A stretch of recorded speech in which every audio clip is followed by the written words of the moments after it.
Hello student, welcome to Ilahi chemistry classes. Student, कई सारे बच्चों के मैसेज आ रहे थे, फ़ोन भी आ रहे थे कि सर सीबीएसई पे ही आप वीडियो बना रहे हैं, यूपी बोर्ड के अभी गैस पेपर आप डिस्क्लोज कर दो। तो बिल्कुल बहुत जल्दी हम यूपी बोर्ड का जो गैस पेपर है, ठीक है, आई थिंक 2 या 3 मार्च को हम डिस्क्लोज कर देंगे, क्योंकि अभी आपका इंग्लिश का पेपर है, अभी फिजिक्स का पेपर है, तो आपको बहुत दिक्कत होगी, आप देख भी नहीं पाएंगे, इसलिए मैंने आपको डिस्क्लोज नहीं किया है। ठीक है, हो सकता है 2 या 3 मार्च को मैं इसका जो गैस पेपर है, ठीक है, वो डिस्क्लोज कर दूंगा। आज हम जो करने वाले हैं, यूपी बोर्ड के कई सारे बच्चों के क्वेश्चन आ रहे थे कि सर क्या पढ़े। ठीक है, इस टाइम पे ऐसे कई सारे बच्चे होंगे जो बिल्कुल तैयारी नहीं की होगी, अभी बैठे होंगे कि यार कैसे तैयारी करें। ये वीडियो उन बच्चों के लिए बहुत ज़्यादा बेनिफिशियल होने वाली है जिसने बिल्कुल तैयारी नहीं की है। ये वीडियो उन बच्चों के लिए भी बहुत ज़्यादा बेनिफिट होने वाली है जो सोच रहे हैं कि हम फेल हो सकते हैं, मगर गारंटी है अगर आपने ये वीडियो पूरी देख ली और आपने इस वीडियो में जो भी मैं बताऊंगा उतना कर लिया, तो गारंटी है आप कभी फेल नहीं होंगे। आसानी से आप अच्छे पासिंग मार्क्स लेके आएंगे, 40 प्लस तो आप आराम से ले आएंगे अगर इसकी 2 वीडियो आएंगी। आज जो हमारा टॉपिक है, ये हम फर्स्ट बुक के जो मोस्ट इंपोर्टेंट, हमारे फर्स्ट बुक में 4 चैप्टर हैं, ठीक है, 5 चैप्टर हैं। इन 5 चैप्टर में कौन कौन से मोस्ट इंपोर्टेंट क्वेश्चन है जो हर साल ही रिपीटेड होते हैं, कुछ सालों को छोड़कर, ठीक है, मोस्टली ये रिपीट होते हैं, उन क्वेश्चन को मैं कवर करने वाला हूं। ठीक है, तो आप वीडियो के लास्ट तक बने रहें। ठीक है, और क्या करेंगे लास्ट में हम ये देखेंगे कि किस टाइप के क्वेश्चंस आए, उनको भी मैं आपको बताते चलूंगा। ठीक है, तो बिना किसी देरी के शुरू कर दें वीडियो को और शुरुआत कर दें हम पहले चैप्टर से, बिलियन से। तो बिलियन से क्या क्या क्वेश्चंस आते हैं, ठीक है, उनको पहले मैं बिलियन का वेटेज बता देता हूं। तो जो बिलियन का यूपी बोर्ड में वेटेज है बच्चों, ठीक है, तो हम पहले बात करते हैं बिलियन चैप्टर से।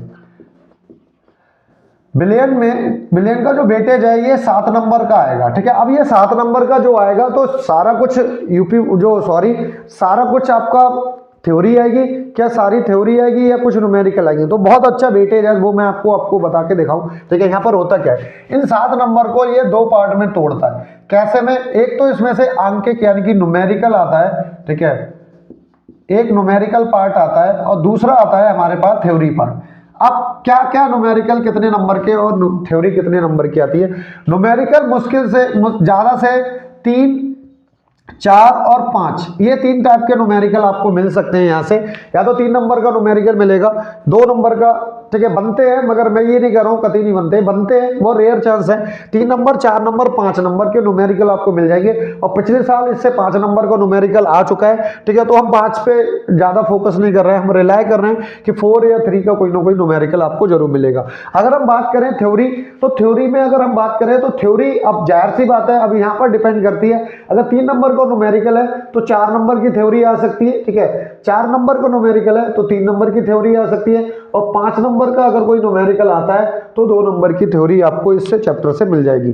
बचता है इसका एक देखो, इस चैप्टर से मल्टीपल बहुत जरूरी है, एक विकल्प क्वेश्चन बहुत आता है। कई बार अगर आप देखें पिछले साल के जो सेट पेपर है वो उठा के देखते हैं तो उसमें पता चलता है कि बिलियन से एक विकल्प जरूर आता है, और विकल्प किस टाइप का आता है उस पर भी मैं अभी डिस्कस करूंगा थोड़ी देर में। ठीक है, पहले मैं इसको डिवाइड कर लूं कि न्यूमेरिकल कहां से करने हैं, थ्योरी कहां से करनी है। ठीक है, अब बात आती है, अब जैसे न्यूमेरिकल की बात आती है तो यूपी बोर्ड हो चाहे सीबीएसई, थोड़े से बच्चे कंफ्यूज हो जाते हैं, सब न्यूमेरिकल तो सॉल्व ही नहीं हो रहे हैं, तो दिक्कत है। ठीक है, अगर आपने शुरुआत से प्रैक्टिस नहीं की है, अगर आपको कॉन्सेप्चुअल जानकारी नहीं है, कॉन्सेप्ट क्लियर नहीं है, फॉर्मूला याद नहीं है, वैल्यू लगानी नहीं आती है, तो दिक्कत तो आपको बनी रहेगी। तो आप थ्योरी पर रिलाय करें, थ्योरी को तो कवर कर ही सकते हैं, रट सकते हैं। ठीक है, अभी टाइम भी है, रट सकते हैं। तो हम पहले बात करते हैं न्यूमेरिकल। तो न्यूमेरिकल भी इसके 3 पार्ट के तरीके से बनता है। पहला जो न्यूमेरिकल बच्चों बनता है वो बनता है इसकी मोलरता, कॉमा मोललता और मूल प्रभाज से। ठीक है, मूल प्रभाज। अब इसमें क्वेश्चन कैसे दे देगा, ऐसे क्वेश्चन दे देगा 10% W/W, ऐसे करके दे देगा 10% W/W यूरिया का सॉल्यूशन है, तो इस सॉल्यूशन का घनत्व तो आपको इतना दिया है, तो इसकी मोललता और मोल प्रभाज ज्ञात कीजिए। तो ये पहला क्वेश्चन है जो कि पिछले साल आ चुका है, तो इस साल तो हम बिल्कुल अपनी लिस्ट से तो मैं तो इसे नहीं रखूंगा, मैं दूसरे क्वेश्चन पर रिलाय करूंगा। ठीक है, मेरे पास दूसरा क्वेश्चन है, ये तो आएगा। ठीक है, इस साल आप ये मान के चलो ये गारंटेड क्वेश्चन आपको 3 या 5 या 2 नंबर में भी मिल सकता है। ठीक है, तो क्वेश्चन क्या आ सकता है तो वो मैं आपको बताऊं। ठीक है, अणु संख्यक गुणधर्म अणु संख्या गुणधर्म से आपको क्वेश्चन जरूर मिलेगा, जिसमें पहला मिल सकता है क्वथनांक में उन्नयन से, क्वथनांक में उन्नयन। दूसरा आपको जो क्वेश्चन मिल सकता है वो मिल सकता है हेमांक में अवनमन, हेमांक में अवनमन।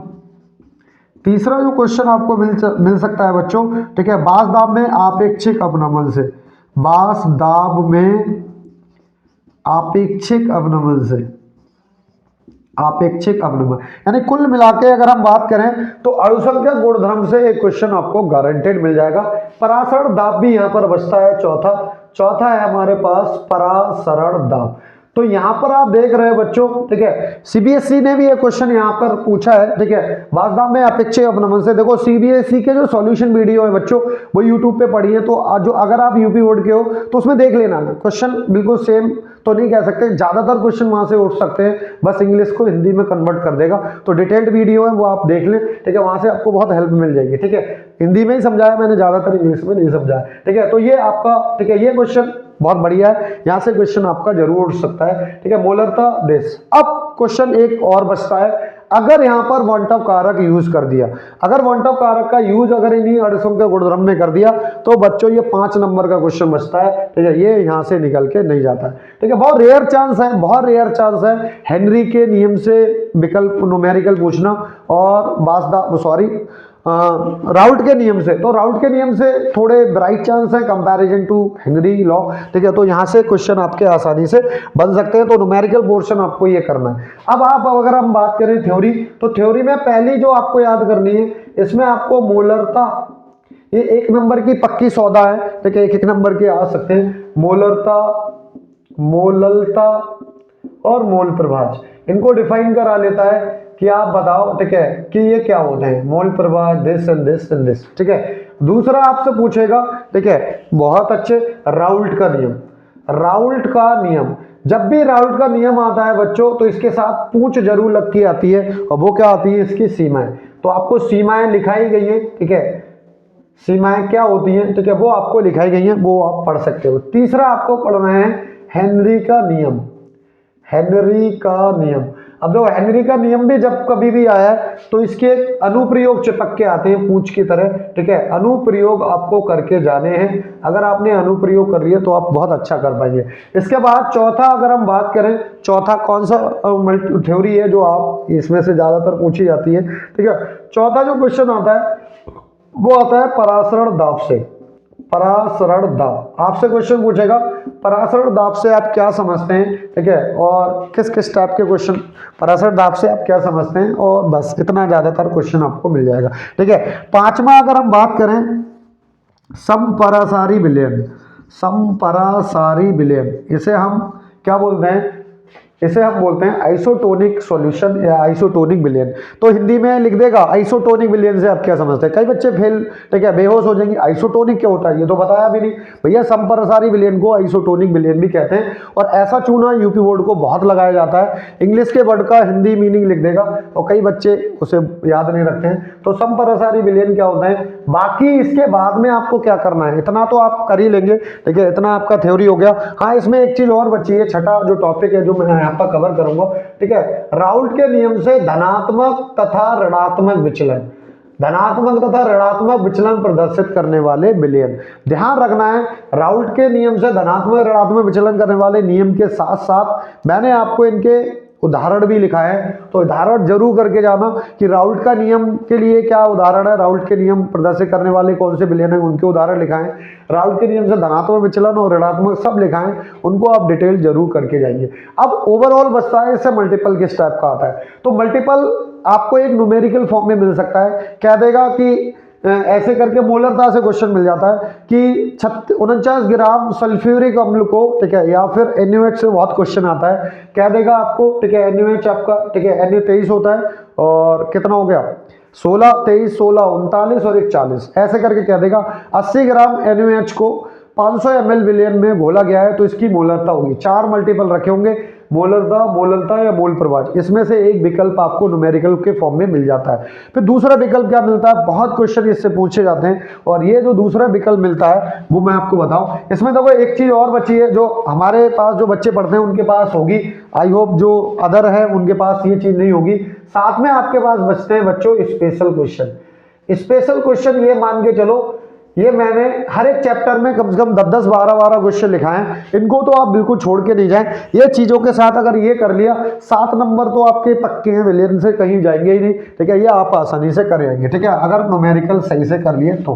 अब हम बात करते हैं कि इससे विकल्प क्या बनने वाले हैं, किस किस टाइप के विकल्प यहाँ से बनते हैं, ठीक है। तो देखते हैं विकल्प किस टाइप के बनेंगे। तो पहला जो विकल्प अभी मैंने बोला था, मोलरता, मोलरता, नॉर्मलता, वो मोलरता, मोललता, मोललता तथा मूल प्रवाह से बनता है न्यूमेरिकल, मूल प्रवाह से। तो ये एक न्यूमेरिकल यहां से विकल्प के रूप में मिल जाता है, ठीक है। दूसरा आपको मिलता है, ठीक है, आपको इससे ये क्वेश्चन पूछेगा, निम्नलिखित में से अणु संख्या गुणधर्म नहीं है या है। आपको 4 अणु संख्या गुणधर्म बढ़ाए गए हैं।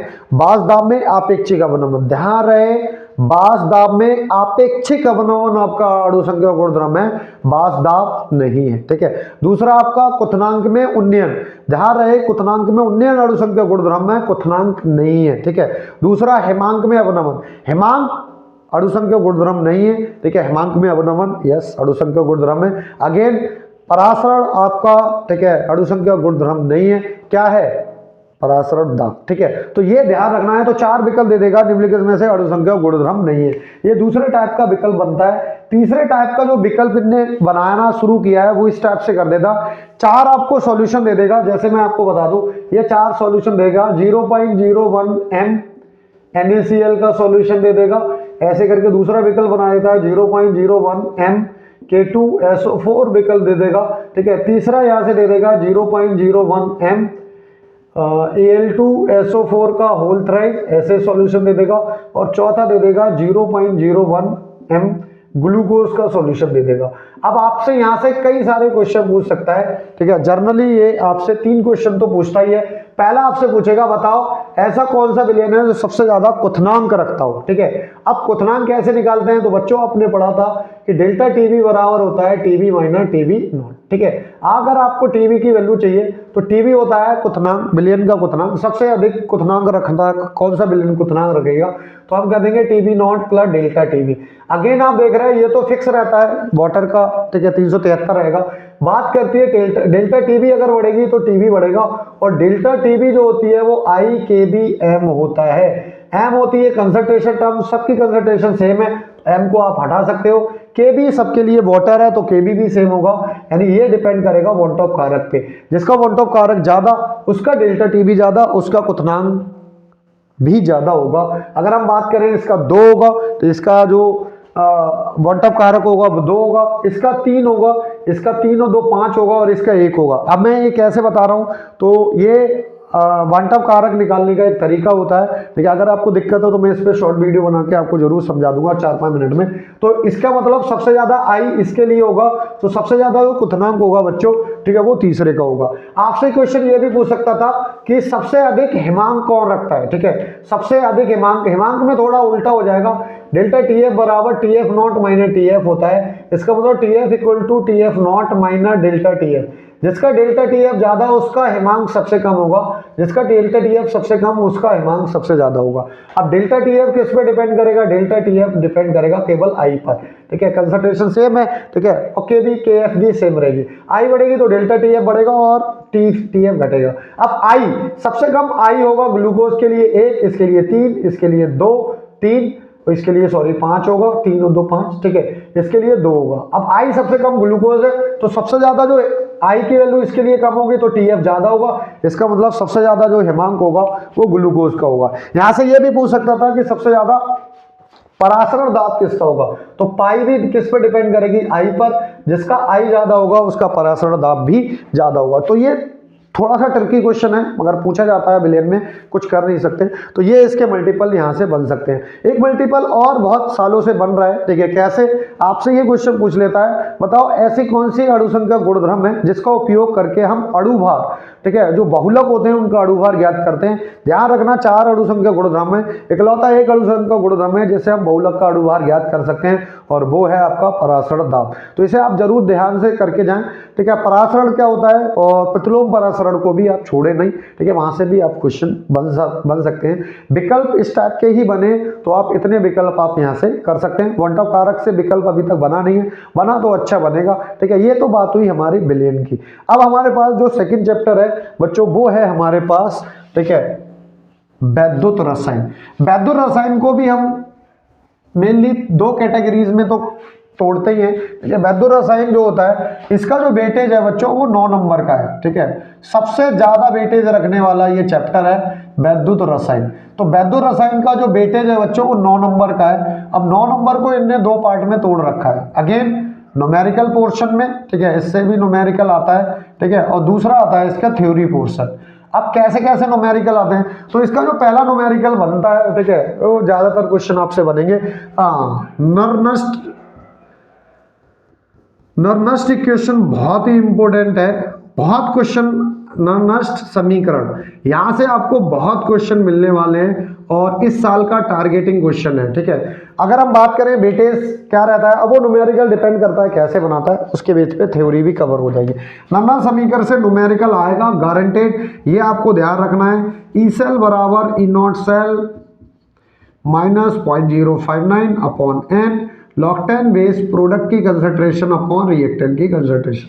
यहाँ से आपका न्यूमेरिकल बहुत मिलता है। दूसरा क्वेश्चन आपको डेल्टा जी या डेल्टा जी नॉट से मिल जाता है, आपसे डेल्टा जी वैल्यू पूछ लेता है या डेल्टा जी नॉट की वैल्यू पूछ लेता है, ठीक है। एक क्वेश्चन यहाँ पर ये मिलता है कि या तो आपसे डेल्टा जी नॉट पूछे और वहीं पर आपसे केसी भी पूछ सकता है, तो ये दूसरे टाइप का न्यूमेरिकल है, ठीक है। ये पहले 3 नरनस्ट समीकरण से रिलेटेड ये 3 तरीके के न्यूमेरिकल आपको मिल सकते हैं। या तो नरनस्ट समीकरण से डायरेक्ट आपको एक सेल देगा, कहेगा 25 डिग्री सी पे सेल ये है, सेल का प्रस्तुतिकरण ये है, इनकी ई नोट वैल्यू यही है, तो इसका आप वैद्युत वाहक बल ज्ञात कीजिए या मानक वैद्युत वाहक बल ज्ञात कीजिए। पिछले साल मानक निकलवाया था तो कोई दिक्कत नहीं थी, ठीक है, आप आसानी से निकाल सकते थे। तो ये तो बात हुई। अब दूसरा क्वेश्चन ये कहां से पूछता है, दूसरा न्यूमेरिकल कहां से बनता है, तो उस पर मैं थोड़ी सी बात करता हूं कि दूसरा न्यूमेरिकल कहां से बनता है। दूसरा न्यूमेरिकल बनता है भैया कोलराउस लॉ से, ठीक है, कोलराउस लॉ से, ठीक है। कोलराउस के नियम से यहां से दूसरा, ठीक है, क्वेश्चन बनता है। क्या बनता है वो मैं आपको बता देता हूं। आपसे एक क्वेश्चन देगा, वहां से आपसे पूछेगा भैया, ठीक है, आप इसके लिए लैम्डा एम मोलर चालकता ज्ञात कीजिए, ठीक है। मोलर चालकता निकालने का सिंपल सा सूत्र आपको बताया है, kappa into 1000 upon M, M या सी कुछ भी लिख सकते हो। तो ये मोलर चालकता यहां से निकाल लोगे। सीमांत मोलर चालकता आप कहां से निकालोगे, सीमांत मोलर चालकता आप निकालोगे बच्चों कहां से, ठीक है। सीमांत मोलर चालकता निकलती है आपकी कोलराउस के नियम से। धनायन के लिए भी निकाल सकते हो, ठीक है, आप ये धनायन के लिए निकाल सकते हो, ठीक है, और ऋणायन दोनों का आप सम कर दो तो यहाँ से सीमांत मोलर चालकता निकल आएगी। तो आपसे एक क्वेश्चन देगा, उसमें कहेगा भैया इसकी मोलर चालकता बताइए, सीमांत मोलर चालकता बताइए, और फिर लास्ट में आपसे वियोजन की कोटि आपसे पूछेगा, डिग्री ऑफ डिसोसिएशन, यानी वियोजन की कोटि होती है बच्चों अल्फा, और अल्फा बराबर एक सिंपल सा फॉर्मूला होता है lambda M upon lambda M naught. बहुत भर भर के क्वेश्चन मैंने आपको कराए, ठीक है, बोर्ड जब कराए थे क्लास में, ठीक है, बहुत क्वेश्चन, और यहाँ से ये क्वेश्चन जरूर बनता है। लास्ट में इसका एक और पार्ट है के बराबर होता है C alpha square upon 1 minus alpha. ध्यान रखना, इस पे सीबीएसई ने क्वेश्चन पूछ रखा है, इस पूरे पोर्शन पे। हो सकता है यूपी बोर्ड वाले उसका हिंदी में कन्वर्ट करके क्वेश्चन पूरा पूछ ले, तो बढ़िया क्वेश्चन है, आप इसको कतई छोड़ के नहीं जाइए, ठीक है। 2 टाइप के क्वेश्चन मैंने आपको समझा दिए, एक ये और एक ये, ठीक है। तीसरे टाइप के जो क्वेश्चन बनते हैं जिनसे विकल्प भी बनता है, उनको भी मैं थोड़ा सा आपको यहाँ पर समझा दूं, ये क्या क्या किस टाइप के क्वेश्चन बनते हैं, ठीक है। यहाँ से आपको बनता है कुछ इस तरीके से, जैसे आपसे पूछेगा मोलर चालकता, चालकता क्या होती है, चालकता इक्वल टू 1/r होता है, ठीक है। आपको ध्यान हो तो चालकता बराबर C बराबर 1/r, इस टाइप का क्वेश्चन आपको मिल जाएगा, ठीक है। यहीं पर आपको एक मिलता है विशिष्ट चालकता, विशिष्ट चालकता को ही कप्पा कहते हैं, ठीक है। विशिष्ट चालकता क्या होती है, 1/ρ होती है, और रो तो आप जानते ही हो, रो बराबर होता है RA/L, यानी कि ये होता है विशिष्ट प्रतिरोध। तो विशिष्ट प्रतिरोध, विशिष्ट चालकता और चालकता और मोलर चालकता यानी lambda m equal to kappa into 1000/m, और यहीं पर आता है आपका सेल कांस्टेंट। सेल कांस्टेंट क्या होता है, जी स्टार इक्वल टू होता है L/A। तो यहाँ से भी आपको क्वेश्चन मिल सकता है। मैंने पिछले साल के वीडियो में जब वो क्वेश्चन का एनालिसिस किया तो ज्यादातर क्वेश्चन इससे बहुत मिले हैं, 1 नंबर का विकल्प आया है, या मोलर चालकता की यूनिट भी पूछी गई है, तो 1-2 बार यूनिट पूछी गई है, विशिष्ट चालकता की भी यूनिट पूछी गई है, तो यूनिट का विकल्प जरूर मिलता है। वो आगे हम डिस्कस करेंगे विकल्प कैसे आएंगे। तो ये दूसरे तीसरे टाइप के न्यूमेरिकल है जो आपको छोड़ के नहीं जाने।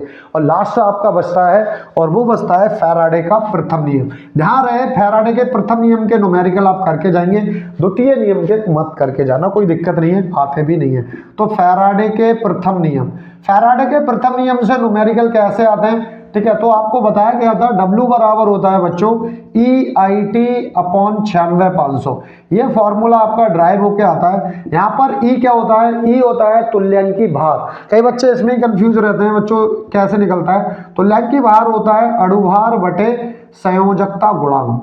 अब ये निकाल सकते हो, इस पे क्वेश्चन मैं करा दूंगा, ठीक है। संयोजकता गुणांक ऐसे करके आप ई को निकाल के यहाँ वैल्यू रखेंगे। कभी कभी W की वैल्यू पूछता है, कभी कभी आपसे I पूछ लेता है, कभी कभी T पूछ लेता है। तो यहाँ से भी आप क्वेश्चन लेके चलें, 3 नंबर का या 2 नंबर का न्यूमेरिकल यहाँ से बनता है।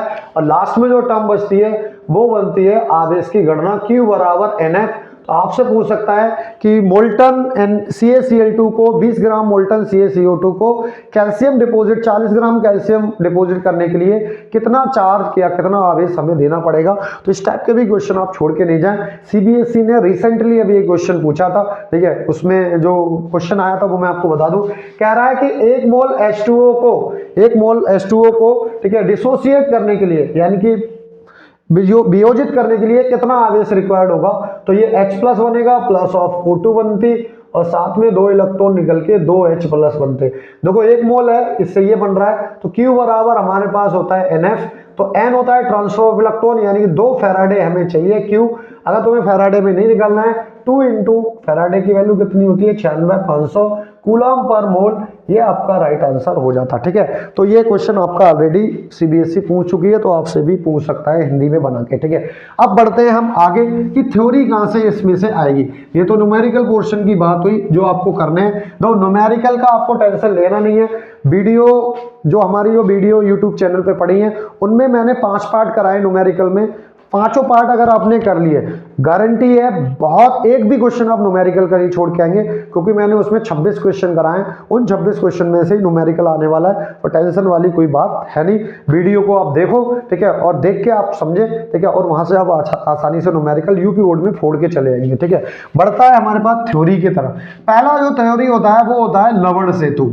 लवण सेतु से आप क्या समझते हैं, ठीक है। लवण सेतु क्या है और इसके कार्य आप जरूर याद करके जाना, क्योंकि क्वेश्चन आपसे पूछ लेता है लवण सेतु से आप क्या समझते हैं, इसके कार्य लिखिए, क्या यूज है, क्या एप्लीकेशंस है या अनुप्रयोग है, वो आपको ध्यान रखने।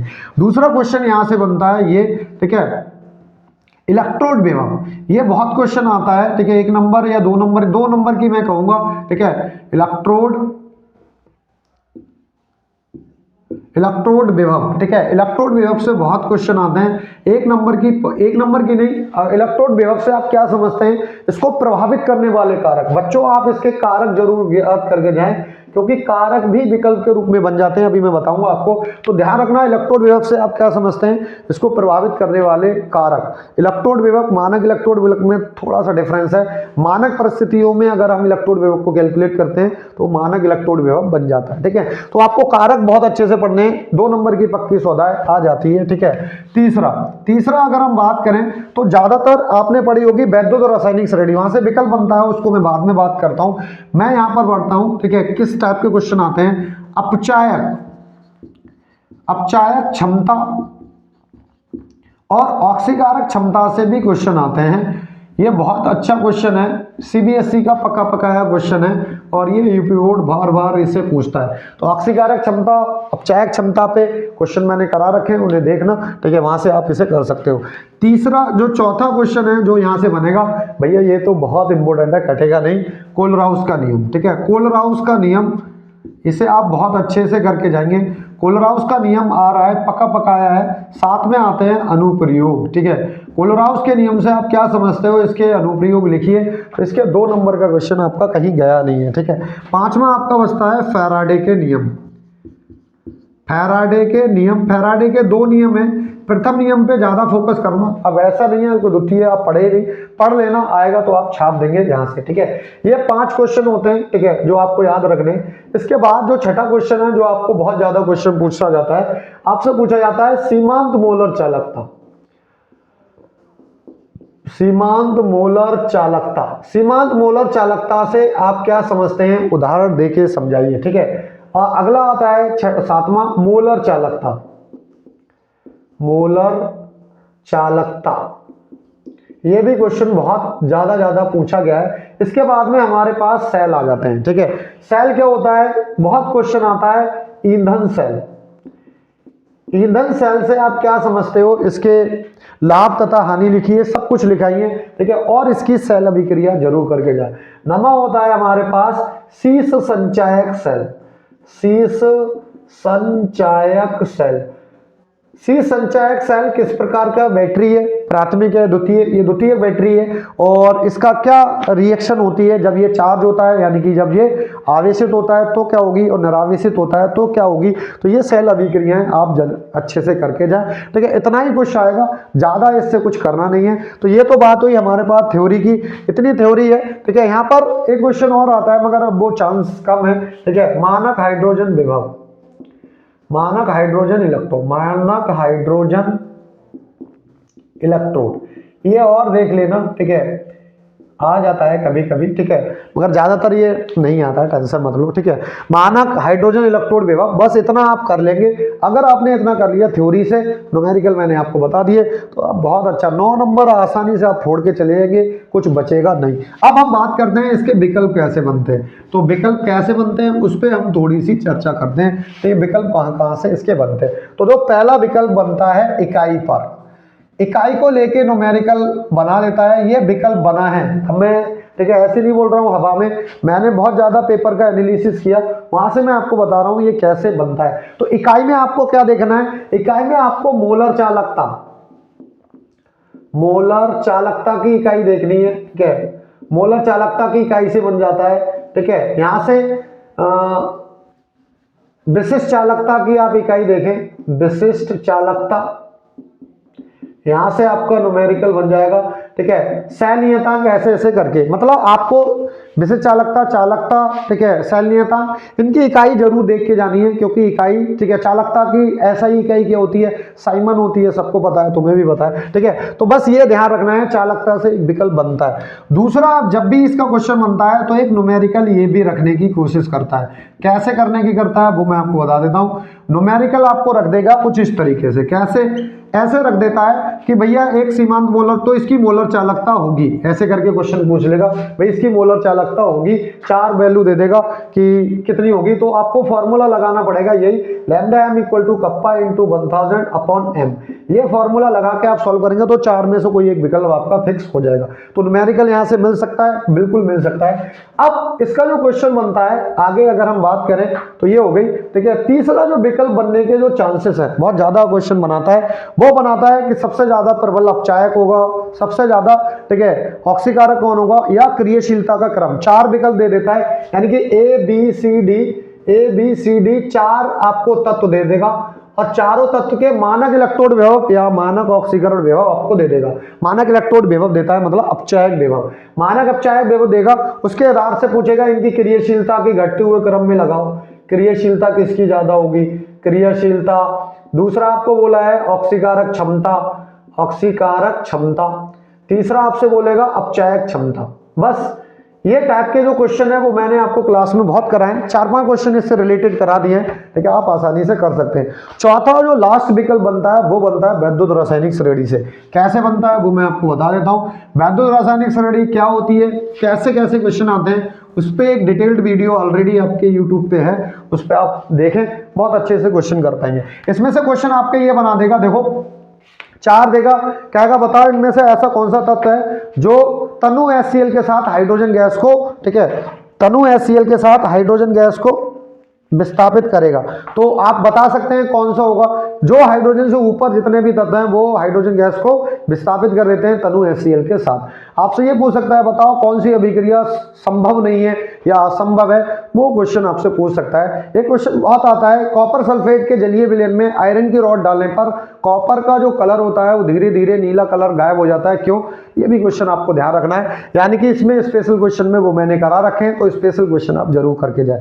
अब बढ़ते हैं हम अगले चैप्टर की तरफ, और ये है हमारे पास रासायनिक बलगतिकी, ठीक है। बात करते हैं हम रासायनिक बलगतिकी। तो रासायनिक बलगतिकी की अगर हम बात करें तो रासायनिक बलगतिकी का भी वेटेज कितना है बच्चों, 7 नंबर का है। न्यूमेरिकल आपको ध्यान रखना है कि कहाँ से न्यूमेरिकल आते हैं। तो पहला जो न्यूमेरिकल आता है वो आता है, इसके पहला न्यूमेरिकल आता है, ठीक है, the rate of disappearance and appearance, यानी कि विलुप्त होने की दर से, ठीक है, विलुप्त होने की दर और बनने की दर से एक न्यूमेरिकल आता है, ये से आप देख लेना, मैंने करा रखा है। दूसरा जो न्यूमेरिकल बनता है वो यहीं से बनता है, KT बराबर 2.303 log 10 बेस A/A-x, या फिर हम इसको क्या लिख सकते हैं 2.303 log 10 बेस R0/RT। इससे मेरा फेवरेट क्वेश्चन यहाँ से रहता है, जो ये 2 तरीके से पूछता है, कह रहा है 10 मिनट में 80% होती है तो 40 मिनट में कितनी होगी, ऐसे पूछ लेता है, या आपसे कहेगा 10 मिनट में, ठीक है, 30% हो रही है तो 80% वियोजित होने में कितना समय लगेगा। तो ये बहुत बढ़िया क्वेश्चन है, यहाँ से आपको क्वेश्चन जरूर मिलेगा। यहाँ पर एक दूसरा है इसकी हाफ लाइफ क्या होती है फर्स्ट ऑर्डर की, 0.693/K। यहीं से 4 नंबर का न्यूमेरिकल रख देता है, K की वैल्यू आपको देगा और हाफ लाइफ आपसे पूछ लेगा, या हाफ लाइफ की वैल्यू देगा, K की पूछ लेगा, 4 नंबर का पक्का विकल्प यहाँ से बन जाता है। यहीं पर एक शून्य कोटि अभिक्रिया आती है, ठीक है, शून्य कोटि अभिक्रिया आपने पढ़ा था, ठीक है, RT बराबर R0 - KT। यहाँ से भी एक विकल्प बन जाता है, ये मतलब न्यूमेरिकल बनता है, 2 या 3 या 4 नंबर का न्यूमेरिकल यहाँ से बन जाएगा। इसकी अगर हम हाफ लाइफ देखते हैं पॉइंट कितनी होती है, ठीक है, R0/2K होती है, ठीक है, ये आप इसकी हाफ लाइफ होती है, ठीक है, जो यहाँ से क्वेश्चन बन जाता है। तो ये न्यूमेरिकल अभी मैं डिस्कस कर रहा हूँ, तो ये न्यूमेरिकल है जो आपको छोड़ के नहीं जाने हैं। इसी में अगर हम बात करें हाफ लाइफ और इसके न्यूमेरिकल, इसमें गैसीय स्टेट है, उससे अभी तक न्यूमेरिकल आया नहीं है, ठीक है, आ गया तो बहुत कम बच्चे कर पाएंगे। मैं बता रहा हूँ कौन सा, ठीक है, एक डेटा आपको देगा और फिर वहां से आपको, ठीक है, पूछेगा इसका, ठीक है, बताओ भैया, ठीक है, रेट लॉ एक्सप्रेशन क्या होगा, ठीक है, या रेट लॉ एक्सप्रेशन को क्या देते हैं, दर क्या बोलते हैं, ठीक है, रेट लॉ एक्सप्रेशन का मतलब है दर नियम, सॉरी, ठीक है, रेट लॉ एक्सप्रेशन का मतलब है दर नियम। इसका दर नियम क्या होगा, इसकी कोटि क्या होगी, ठीक है, और इसका, ठीक है, K का मान क्या होगा, वो अलग की बात है, वो आएगा नहीं, वैसे आया तो टफ रहता है, मैंने कराया है, आपको देख लेना एक बार, ठीक है, वीडियो में करा रखा है, ठीक है, ये क्वेश्चन हो गया। चौथा अगर हम बात करें आरेनियस इक्वेशन से बहुत क्वेश्चन, तगड़ा क्वेश्चन आता है 5 नंबर में, ये वाला, log 10 base K2/K1 equal to A/2.303 R1/T1 - 1/T2। यहाँ से बहुत अच्छा क्वेश्चन आता है, EA की वैल्यू आपसे पूछेगा 5 नंबर में या 4 नंबर में, ये क्वेश्चन आपको मिल जाएगा, ठीक है, यहाँ से क्वेश्चन मिल जाता है, ठीक है। ये 2 3 4 तरीके के जो न्यूमेरिकल हैं ये आपको करके जाने हैं, ठीक है, छोड़ने नहीं है, ठीक है, डेटा बेस्ड भी क्वेश्चन आते हैं। तो ये थे न्यूमेरिकल की बात। अगर हम बात करें थ्योरी कि थ्योरी कहाँ से आती है और कैसे कैसी थ्योरी आती है, उस पर भी हम डिस्कशन कर सकते हैं, ठीक है। ध्यान रखना, पहला आती है अभिक्रिया की दर, बहुत इंपॉर्टेंट है अभिक्रिया की दर। क्वेश्चन यही आता है अभिक्रिया की दर और इसको प्रभावित करने वाले कारक, कम से कम 4 कारक आपको याद हो, ठीक है, उतने में काम चल जाएगा। अभिक्रिया की दर, इसको प्रभावित करने वाले 4 कारक। दूसरा आपको याद करना है अभिक्रिया की कोटि, ध्यान रखना, ऐसे करके क्वेश्चन पूछ लेता है अभिक्रिया की कोटि क्या होती है, या अभिक्रिया की कोटि तथा आणविकता में अंतर। तीसरी आपको ध्यान रखना है अभिक्रिया की आणविकता, अभिक्रिया की आणविकता ध्यान रखना है, इसमें अंतर भी पूछ सकता है तो आप आणविकता कोटि में अंतर लिख सकते हैं। चौथा आपको ध्यान रखना है आभासी, ये बहुत इंपॉर्टेंट है और इस साल ये आ रही है। आभासी प्रथम कोटि अभिक्रिया, या तो ये ऐसे करके लगाता है आभासी एकअणुक, एकअणुक अभिक्रिया लगाता है ऐसे करके, या इसको छद्म प्रथम कोटि अभिक्रिया भी कहते हैं, छद्म प्रथम ठीक है, छद्म प्रथम कोटि अभिक्रिया भी कहते हैं। यहां से ये क्वेश्चन पूछ लेता है। पांचवा अगर हम बात करें, यहां से क्वेश्चन क्या आता है, सक्रिय ऊर्जा से आप क्या समझते हो, सक्रिय ऊर्जा क्या होती है इससे रिलेटेड। और छठा जो क्वेश्चन आता है वो आता है इसके, ठीक है, टक्कर सिद्धांत से, आरेनियस टक्कर सिद्धांत या आरेनियस समीकरण, आरेनियस समीकरण से आप क्या समझते हो वो। और सातवां आता है आरेनियस समीकरण, आरेनियस समीकरण। तो ये अगर आप करके जाते हैं तो थ्योरी इससे बाहर जाएगी नहीं, ठीक है, बस इसी में से थ्योरी आपको मिल जाएगी। 6-7 क्वेश्चन है जो आपको करने हैं। इसके अलावा आपको क्या करना है, हाँ बिल्कुल कहूँगा, इसके अलावा आपको स्पेशल क्वेश्चन भी करने हैं। मैंने कराए इसके 8, 10, 12 स्पेशल क्वेश्चन है। स्पेशल क्वेश्चन बहुत ही इंपॉर्टेंट है, हर साल आते हैं। सीबीएसई में आप ये मान के चलो, सीबीएसई का जो पेपर था उसमें कम से कम, ठीक है, 30, 35, 40% तक स्पेशल क्वेश्चन फंसे हुए थे। बहुत सारे स्पेशल क्वेश्चन वहां पर आ चुके थे, ठीक है। तो इसीलिए आप यूपी बोर्ड में भी ऐसा ही होगा, स्पेशल क्वेश्चन बहुत ज्यादा फंसने वाले हैं। तो ये तो थ्योरी की बात हुई, न्यूमेरिकल हम कर चुके हैं। अब हम बात करते हैं इसके विकल्प। विकल्प कहाँ से बनते हैं, किस टाइप के बनते हैं, उस पर हम थोड़ी सी बात करते हैं, ठीक है। विकल्प में ज्यादातर क्वेश्चन बनते हैं इसकी इकाई से। पहला जो क्वेश्चन ज्यादातर देखा जाता है वो इकाई से देखा जाता है। इकाई से किसका, जैसे आपसे पूछेगा कि प्रथम कोटि अभिक्रिया के दर नियतांक की इकाई बताइए, ठीक है, शून्य कोटि अभिक्रिया के दर नियतांक की इकाई बताइए, ठीक है, ये दो आपसे क्वेश्चन पूछेगा। या फिर आपको ये ना पूछ के आपसे ये पूछेगा अभिक्रिया की दर की इकाई होगी, 4 ऑप्शन रख देगा, तो इकाई से ही क्वेश्चन मिलेगा। मैं तो कहूंगा कि ये जरूर मिलेगा। शून्य कोटि की क्या होती है, मोल, लीटर इनवर्स, सेकेंड इनवर्स, मुझे याद है, ठीक है। वैसे इसका शॉर्ट ट्रिक है वो मैंने आपको बताया था, के बराबर क्या होती है, सेकेंड इनवर्स। ध्यान रखना यही दो पूछी जाती हैं। सबसे पहले जो क्वेश्चन आता है विकल्प के रूप में, इकाई के रूप में आएगा कि भैया बताओ शून्य कोटि अभिक्रिया के दर नियतांक की इकाई क्या होगी, या प्रथम कोटि अभिक्रिया के दर नियतांक की इकाई क्या होगी। ये पहले टाइप का क्वेश्चन है जो इकाई से बनता है। दूसरा जो क्वेश्चन है वो बनता है इनके अर्धायु काल से या फिर इनके सूत्र से। आपसे कह देगा बताओ शून्य कोटि अभिक्रिया का अर्धायु काल है, के बराबर, ठीक है, ऑप्शन आपको दे देगा शून्य कोटि का अर्धायु काल है टी हाफ बराबर, ठीक है, आर नॉट अपॉन के, ऐसे करके ऑप्शन दे देगा, ठीक है। बी ऑप्शन रख देगा टी हाफ बराबर, ठीक है, आर नॉट बाय 2 के। तीसरा आपको रख देगा सी, ठीक है, टी हाफ बराबर 2 आर नॉट बाय के। और डी रख देगा, ठीक है, टी हाफ बराबर, ठीक है, 0.693 अपॉन के।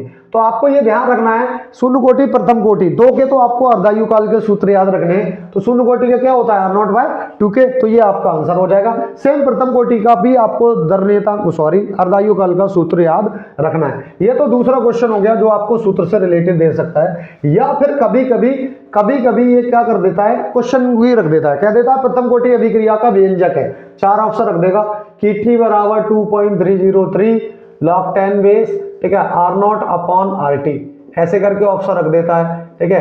अब आपको इनमें से एक मैच करना है, के टी बराबर, ठीक है, 2.303 log 10 base R T upon R naught, ठीक है। इस टाइप से आपको विकल्प करेगा, थोड़ी सी चूना लगाएगा आपको, ठीक है, कुछ भी कर सकता है, ठीक है। ऐसी तीसरा विकल्प कुछ दे देगा, चौथा विकल्प आपको कुछ दे देगा। आपको ये सूत्र भी याद रखना है, यानी प्रथम कोटि का व्यंजक और शून्य कोटि का व्यंजक भी आपको याद रखना है, क्योंकि व्यंजक से डायरेक्ट क्वेश्चन मल्टीपल के फॉर्म में आ जाता है, एक इकाई के रूप में, एक इसके रूप में। और तीसरा जो क्वेश्चन आपको जो ज्यादातर मैं अभी देख रहा हूं पिछले कुछ सालों से, वो आ जाता है आभासी एकअणुक अभिक्रिया। ऐसे करके 4 ऑप्शन दे देगा कि निम्नलिखित में से आभासी एकअणुक अभिक्रिया का उदाहरण है। तो ध्यान रखना है, ठीक है, एस्टर का जल विघटन और सिक्रोज का जल विघटन, एक एस्टर, ये दोनों आभासी एकअणुक अभिक्रिया के उदाहरण है। तो इन 4 में से आप कर सकते हैं। चौथा जो क्वेश्चन जो विकल्प के रूप में ज्यादातर बनता है, ठीक है, वो बनता है इनके, ठीक है, स्लोप से। ठीक है, आपसे पूछेगा कि भैया बताओ कि एलन के और इसमें ग्राफ, हाँ इस क्वेश्चन इस चैप्टर में ग्राफ भी बहुत इंपॉर्टेंट है, ग्राफ से क्वेश्चन जरूर उठ के आएंगे। मैंने आपको ग्राफ कराए हैं, प्रथम कोटि, शून्य कोटि, इनके सबके ग्राफ कराए और उनकी मैंने प्रवणताएं यानी कि जो स्लोप होती है वो निकाल के बताइए कि एलन के और के की स्लोप क्या होगी, माइनस की होगी, क्या होगी, किस टाइप की होगी, उनसे भी आप जरूर क्वेश्चन करके जाएं। अगर तगड़ा क्वेश्चन बना, ठीक है, अगर पेपर अच्छा आया तो जाहिर सी बात है ग्राफ का इन्वॉल्वमेंट बहुत बढ़ जाता है और ग्राफ आ जाएंगे। ठीक है, तो ये आप जरूर करके जाएं। ठीक है, यहाँ से आपको क्वेश्चन जरूर मिल जाएंगे। तो ये था हमारे पास रासायनिक बलगतिकी का डिटेल। ठीक है, अब हम बढ़ते हैं डी एंड एफ ब्लॉक के तरफ। तो डी एंड एफ ब्लॉक से विकल्प बनने के चांसेस रहते हैं, रेयर रहते हैं, मगर ज्यादातर इससे क्वेश्चन आते हैं। तो इसके जो क्वेश्चन है पके पकाए हैं वो मैं आपको बता देता हूं। थ्योरी आती है, इसमें से न्यूमेरिकल आता नहीं है। और डी एंड एफ ब्लॉक का जो वेटेज है वो हम देखते हैं 7 नंबर का है। ठीक है, रासायनिक वो जो आपके पास लास्ट चैप्टर है उसका जो वेटेज है, ठीक है, वो भी 7 नंबर का है। ठीक है, उसके बाद फिर ऑर्गेनिक पे डिटेल्ड वीडियो हम बाद में बनाएंगे, पहले हम इसकी बात करते हैं। तो पहले हम बात करते हैं D and F. D and F block की अगर हम बात करें तो इसका भी सॉरी, इसका जो वेटेज है वो 7 नंबर का है यूपी बोर्ड में। ठीक है, 7 नंबर का इनसे क्वेश्चन पूछा जाता है। अब क्या क्या आते हैं, तो इसमें से एक विकल्प तो पक्का मिलेगा आपको। ठीक है, एक विकल्प जरूर मिलेगा। ठीक है, विकल्प पक्का मिलता है। ठीक है, सब कुछ सही रहा तो विकल्प आपको जरूर मिल जाएगा। ठीक है, दूसरी चीज आपको क्या करनी है, क्वेश्चन आते हैं संक्रमण तत्व से आप क्या समझते हो। ठीक है, बहुत क्वेश्चन आता है, ये आप छोड़ के मत जाना। संक्रमण तत्व से आप क्या समझते हैं, आप क्या समझते हैं, ये क्वेश्चन बहुत इंपॉर्टेंट है। और इसकी 4 विशेषताएं बताइए। तो विशेषताएं आपसे जरूर पूछेगा। ठीक है, 4 विशेषताएं, मैंने आपको 12-13 विशेषताएं लिखाई हैं। ठीक है, मगर आपको कोई 4 लिखनी होती है तो वो आप कर सकते हैं। तीसरा जो बहुत इंपॉर्टेंट है वो है लेंथेनॉइड संकुचन। लेंथेनॉइड संकुचन, ये क्वेश्चन बहुत पूछा जाता है। लेंथेनॉइड संकुचन से आप क्या समझते हैं, आप क्या समझते हैं, इसके वो बताइए। ठीक है, इसके कॉन्सिक्वेंसेस क्या होते हैं, इसके कारण बताइए, क्यों ऐसे बनता है और इसके क्या प्रभाव है, इसके प्रभाव बताइए, प्रभाव, इसके प्रभाव लिखने के लिए भी आते हैं। ठीक है, ये हो गई। ठीक है, चौथी आपसे क्वेश्चन जो पूछा जाता है जो कि यहां से आता है, ये आते हैं इनके सामान्य इलेक्ट्रॉनिक विन्यास, लेंथेनाइड और एक्टिनोइड। लेंथेनाइड एक्टिनाइड के सामान्य इलेक्ट्रॉनिक विन्यास आपको जरूर याद रखने। ठीक है, ये क्वेश्चन आपसे जरूर पूछा जाएगा कि लेंथेनाइड का सामान्य इलेक्ट्रॉनिक विन्यास क्या होता है और ये क्या होता है। इसके बाद में अगर हम बात करें कि और क्या क्वेश्चन आते हैं, फिर इसके आ जाते हैं। ठीक है, हम बात करते हैं KMnO4 से रिलेटेड। KMnO4 बनाने की विधि ये आपको होनी चाहिए, इसके रासायनिक गुण मैंने कराए हैं और इसके ऑक्सीकारक गुण। ठीक है, ये आपको बहुत अच्छे से कर लेने हैं। सेम K2Cl2O7 बनाने की विधि और इसके रासायनिक और भौतिक गुण। अब लास्ट में क्या बचते हैं, स्पेशल क्वेश्चन। स्पेशल क्वेश्चन इसमें बहुत बहुत भर भर के आते हैं। इसमें देखो जो विशेषताएं हैं, इसमें मैंने कई सारी, रंगीन आयन बनाना, ठीक है, चुंबकीय गुण, अनुचुंबकीय कब होगा, ठीक है, प्रतिचुंबकीय कब होगा, चुंबकीय आघूर्ण कैलकुलेट करना, तो आपसे ये पूछ सकता है कि इसका चुंबकीय आघूर्ण क्या होगा। तो इस टाइप से भी क्वेश्चन आते हैं, वो भी आप करके जाएंगे तो आसानी से बहुत अच्छे से कर पाएंगे। स्पेशल क्वेश्चन मैं फिर से कहूंगा, इसके ज्यादा इंपॉर्टेंट जो क्वेश्चन है वो है स्पेशल क्वेश्चन। इसके स्पेशल क्वेश्चन बिल्कुल छोड़ के मत जाना। मैंने कई सारे क्वेश्चन आपको कराए हैं, जैसे जलीय माध्यम में Cu+ अस्तित्व में नहीं रहता है, क्यों, रीजन मैंने आपको लिखा है। मैंने आपको बोला है Zn2+ के जो लवण होते हैं वो सफेद होते हैं, जबकि Cu2+ के जो लवण होते हैं वो रंगीन होते हैं, क्यों, वो मैंने आपको बताया। ठीक है, तो ये सारे के सारे क्वेश्चन उसमें देख के जाना, क्योंकि स्पेशल क्वेश्चन में मैंने बहुत अच्छे क्वेश्चन कराए हैं और वहां से क्वेश्चन आते भी हैं। इसके बाद लास्ट हमारे पास बचता है, ठीक है, उपसंयोजी यौगिक, उसको भी हम देख लेते हैं किस टाइप के क्वेश्चन आते हैं। ठीक है, तो उपसंयोजी यौगिक से और कर लेते हैं। ठीक है, तो इसमें एक क्वेश्चन ये भी आता है विकल्प के रूप में कि बताओ लेंथेनाइड की कौन सी ऑक्सीकरण संख्या सबसे अधिक स्थायित्व रखती है, +3। लेंथेनाइड और एक्टिनाइड दोनों की +3 ऑक्सीकरण अवस्था सबसे ज्यादा स्थायित्व रखती है। ठीक है, ये भी आप करके जाना। ठीक है, इसके बाद अगर हम बात करें उपसंयोजी यौगिक, उपसंयोजी यौगिक और ये हमारे आज के वीडियो का लास्ट चैप्टर है, ठीक है। इसका भी 7 नंबर का वेटेज रहता है, ठीक है। अब क्या क्या आता है, थ्योरी आती है सब, ठीक है। पहला ये पका पकाया हुआ क्वेश्चन है कि IUPAC तो आपको मिलेंगे, 4 IUPAC नाम मिलते हैं।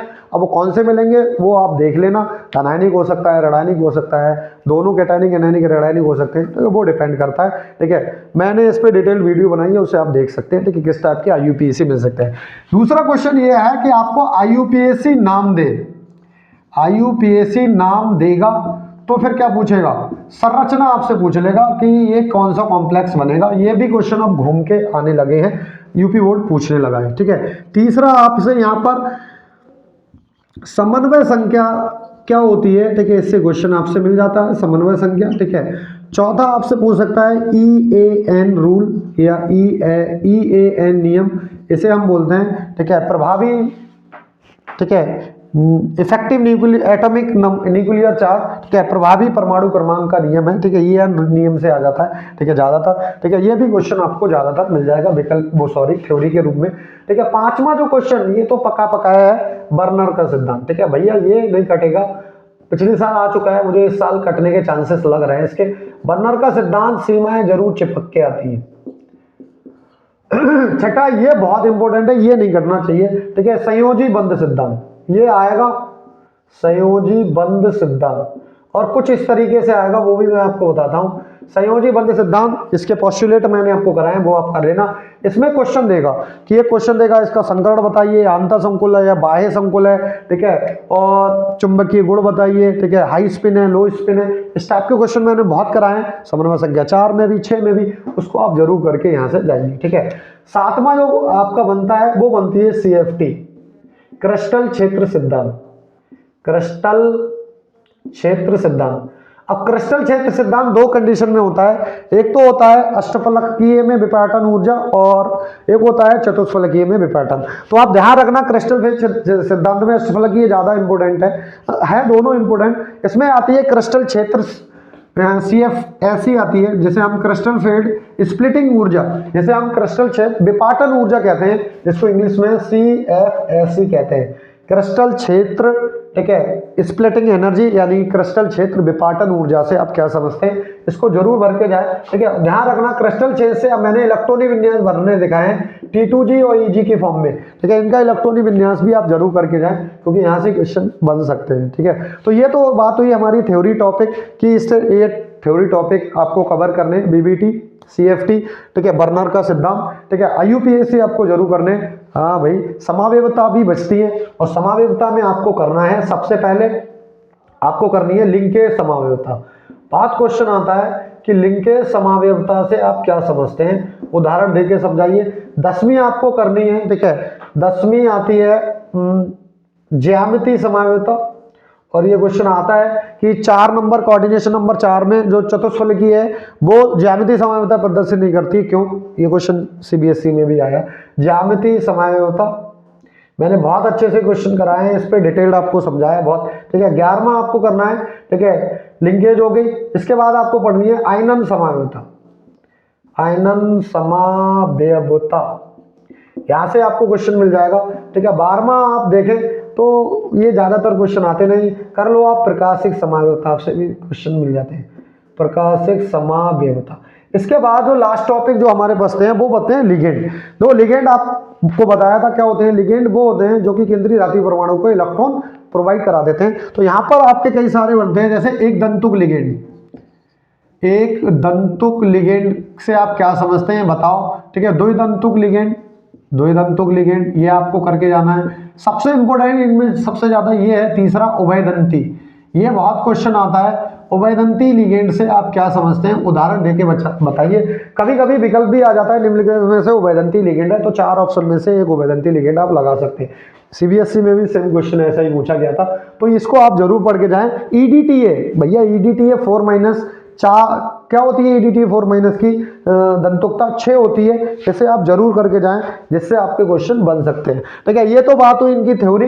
अब मैं बात करता हूं इनके विकल्प क्वेश्चन कैसे बन सकते हैं, ठीक है, उन पे हम बात करते हैं थोड़ी सी, ठीक है, किस टाइप के क्वेश्चन बन सकते हैं। ठीक है। तो पहला जो विकल्प बनता है, जो ज्यादातर विकल्प देखा गया है, वो बनता है टाइप्स ऑफ कॉम्प्लेक्स कंपाउंड। इसमें से आपसे पूछा था होमोलैप्टिक और हेट्रोलैप्टिक कॉम्प्लेक्स है। तो आपको बताया था अगर एक ही प्रकार के लिगेंड है तो होमोलैप्टिक संकुल होगा, अगर एक से ज्यादा प्रकार के हैं तो हेट्रोलैप्टिक होगा। तो पहला विकल्प जो बनता है वो संकुल यौगिक के प्रकार से बनता है, संकुल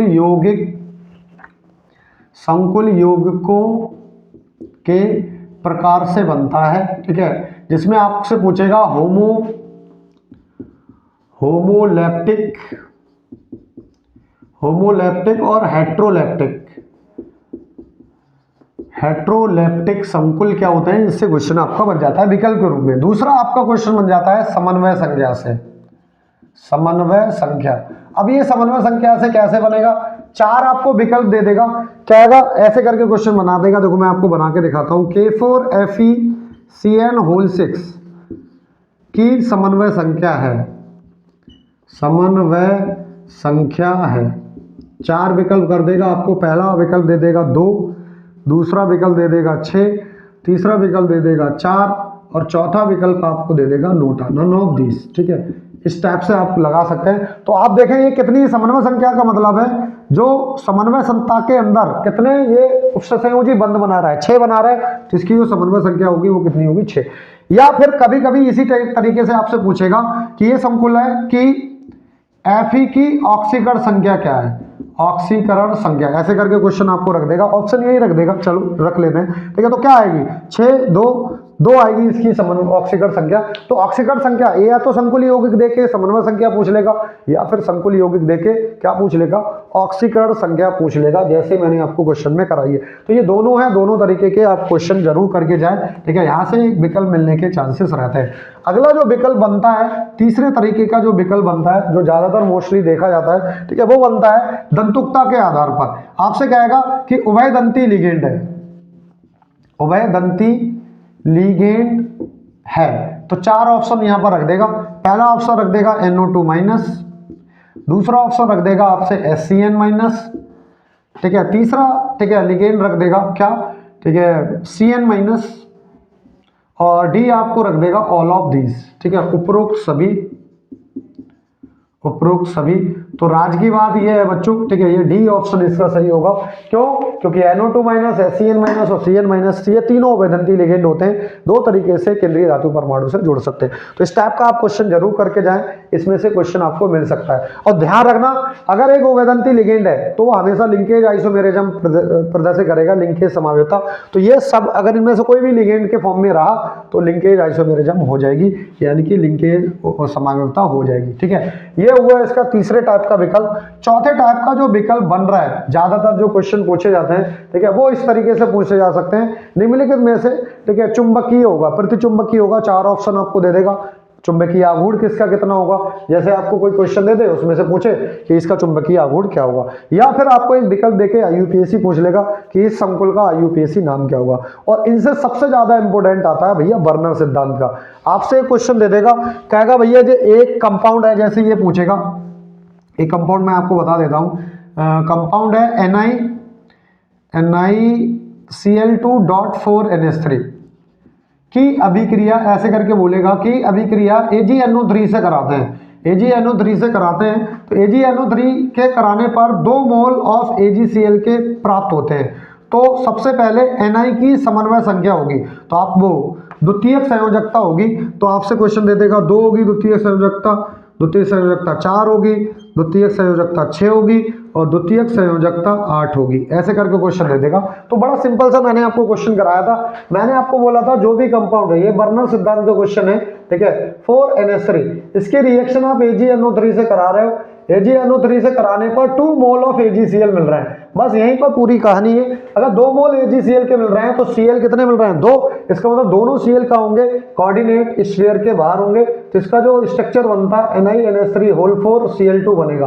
अब समन्वय संख्या, सॉरी, द्वितीयक संयोजकता क्या होती है, द्वितीयक संयोजकता समन्वय संख्या के बराबर है और इसकी समन्वय संख्या 4 है, इसका मतलब B is the right answer. अगर ये पूछो बताओ इसकी प्राथमिक संयोजकता कितनी होगी, प्राथमिक संयोजकता यार ऑक्सीकरण संख्या के बराबर है और इसकी ऑक्सीकरण संख्या 2 आती, इसका मतलब पहला ऑप्शन सही हो जाता। तो इस टाइप के विकल्प सीबीएसई में आए हैं इसी वाले पेपर में, हो सकता है इनकी हिंदी बना के आपको क्वेश्चन में दे दे, तो इस टाइप के विकल्प भी आप जरूर करके जाएं।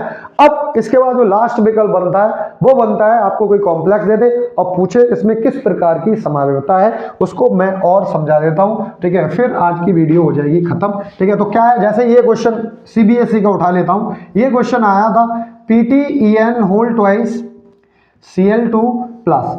अब उसने पूछा था किस प्रकार की संयोजकता है, पहला आपको दिया था लिंकेज समावयवता है भैया, लिंकेज समावयवता, दूसरा आपको दे रखा था आयनन समावयवता, आयनन समावयवता प्रदर्शित करता है, तीसरा आपको दी थी, ठीक है, तीसरी दी थी ज्यामिति समावयवता प्रदर्शित कर रहा है, ज्यामिति समावयवता, और चौथी आपको दे रखा था प्रकाशिक समावयवता प्रदर्शित करता है, वो उसे छोड़ दो आप, यहाँ पर एक और लगा लो, ठीक है, हाइड्रेट समावयवता, हाइड्रेट समावयवता। अब ये क्वेश्चन आपका आया हुआ क्वेश्चन है, ये आपको करना था, ठीक है, कैसे कर लोगे, ठीक है, तो देखो आप कैसे कर सकते थे, तो देखो बिल्कुल सिंपल है। देखो अभी मैंने आपको बोला कुछ नहीं आता है तब आप अप्रोच कैसे करेंगे। सबसे पहली बात, लिंकेज समावयवता होने के लिए इसमें उभयदंती लिगेंड होना चाहिए। उभयदंती लिगेंड कौन होते हैं, या तो CN होता है या फिर SCN होता है या फिर NO2 होता है। क्या इनमें से कोई लिगेंड है, इनमें नहीं है, तो लिंकेज समावयवता को तो आप टाटा वाई बाय बोलो, ठीक है, गया ये तो, ठीक है। इसके बाद आयनन, आयनन समावयवता का मतलब है ऐसा संकुल यौगिक जो 2 प्रकार के आयन दे सकता है। अब बताओ ये तो आयन बनाएगा ही नहीं, सारे Cl अंदर है तो आयनन समावयवता तो इसमें है नहीं, ये भी टाटा बाय बाय हो जाएगा, ठीक है। अब क्या बचा इन, अब देखो हाइड्रेट समावयवता क्या होती है, हाइड्रेट समावयवता में कोऑर्डिनेट स्फीयर के अंदर, यानी कि जो स्क्वायर ब्रैकेट है उसके अंदर और बाहर जल के अणु अलग अलग होते हैं। बताओ यहाँ जल है यार, ये भी टाटा बाय बाय, डायरेक्ट आपका आंसर आप ऐसे ही कर सकते थे, कुछ नहीं आता था तो, अदरवाइज आप इसको ऐसे कर सकते थे, ये मैंने आपको कराया है। इसका आप बनाते स्ट्रक्चर तो वो आप कुछ इस तरीके से बनाते, लाइक दिस। अगर आप एक Cl यहाँ रखेंगे, एक Cl यहाँ, EN यहाँ आएगा, बाइडेंट लिगेंड बनाएगा, ये नहीं आएगा यहाँ, Cl Cl एक दूसरे से 180 के एंगल पे हैं, तो ये क्या बनेगी, ये बनेगी भैया ट्रांस। कैसा समावयवी बनेगा, ट्रांस समावयवी। अब Cl Cl अगर एक दूसरे से कितने के एंगल पे चले जाएं, 90 के एंगल पे चले जाएं, जैसे Cl Cl, एक EN यहाँ आ जाए और एक EN आपका यहाँ पर आ जाए, ठीक है। ज्यादातर ये यूपी बोर्ड में पढ़ाते नहीं है, लोग छुड़वा देते हैं, थोड़ा सा टफ टॉपिक है, इसलिए इसे बोलते हैं सिस। मैंने सब इसको भर भर के कराया है। अगर ये सिस है और ट्रांस है, जाहिर सी बात है सिस और ट्रांस किस में बनते हैं, ज्यामिति समावयवता, इसका मतलब राइट आंसर आपका होता है ज्यामिति समावयवता, ठीक है। तो ये आप आसानी से कर सकते हैं, इतने प्रकार के विकल्प बन सकते हैं जो कि आप अच्छे से करेंगे, तैयारी करें बहुत अच्छे से, ठीक है। कोई भी डाउट हो, कोई भी दिक्कत हो तो मुझे बताएं, कमेंट करें, जिसमें मैं आपका जो डाउट्स है वो जल्दी से जल्दी सॉल्व करूंगा। और 7 मार्च को, ठीक है, हम जो है जरूर पहुंचेंगे आपके जो सेंटर है अब्दुल्लागंज, ज़्यादातर संतोष कुमारी के बच्चे अब्दुल्लागंज गए, ठीक है, तो अब्दुल्लागंज जरूर मिलेंगे और देखेंगे आप किस टाइप से, ठीक है, रिएक्शन करते हैं, ठीक है, कैसा पेपर होता है। यूपी सीबीएसई की वीडियो आपने देखी होगी, बहुत अच्छा, ठीक है, रिएक्शन मिला था, बच्चों के 90+5+ आ रहे हैं, बहुत अच्छा पेपर फंस गया था, आपका भी फंसाएंगे, टेंशन मत लो, पूरा गैस पेपर आएगा और गैस पेपर जल्दी ही 1-2 दिन में, ठीक है, यूट्यूब पे अपलोड कर देंगे। थैंक यू बच्चों, अच्छे से पढ़ाई करो, ऑल द बेस्ट, ठीक है।